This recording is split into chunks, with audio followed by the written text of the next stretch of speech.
Raphaël Chenuy-Lazan, vous lancez aujourd'hui un appel au nom de Ensemble contre la peine de mort à sauver Ali Al-Nimer, menacé d'être décapité dans les heures à venir en Arabie Saoudite. Oui, nous lançons un immense appel, un appel à la clémence d'abord pour ce jeune Ali Al-Nimer auprès du roi Salman Al Saoud d'Arabie Saoudite.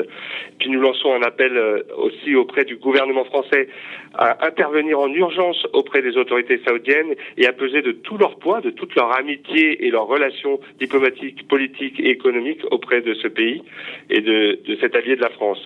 Nous lançons enfin un appel à l'ensemble des Français à porter le cas d'Ali Al-Nimer partout où cela est possible, dans toutes les instances politiques ou médiatiques, car ce jeune homme représente à lui tout seul l'injustice totale de la peine de mort.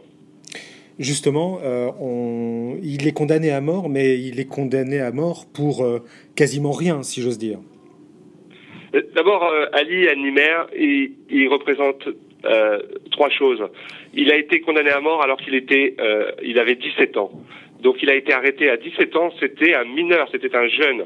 Donc il représente déjà l'injustice de juger des mineurs comme des adultes, et surtout pour la justice suprême.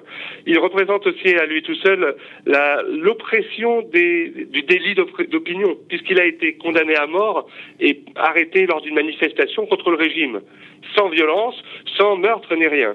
Et enfin, il vient de la minorité chiite en Arabie Saoudite, et c'est aussi ça la peine de mort, et c'est aussi ça la situation en Arabie Saoudite, une oppression auprès des minorités, et en particulier de la minorité chiite dans le pays. Avec l'Arabie Saoudite, on est au cœur de toutes les contradictions, finalement, également de la diplomatie à l'échelle mondiale.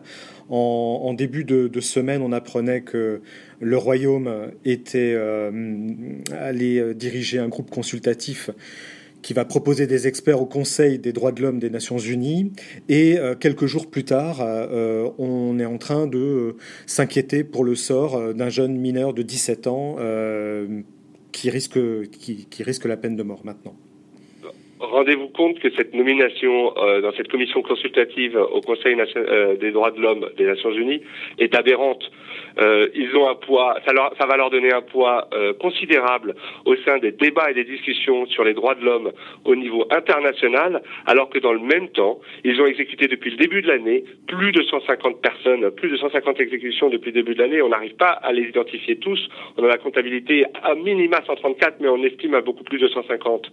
C'est des pratiques qui, je vous rappelle, c'est décapitation, des fois décapitation en public, et après on crucifie le corps pour donner l'exemple. On est dans une pratique des droits de l'homme, et en particulier autour de la peine de mort, aberrante. Et c'est aberrant que ce pays soit dans ces commissions des droits de l'homme.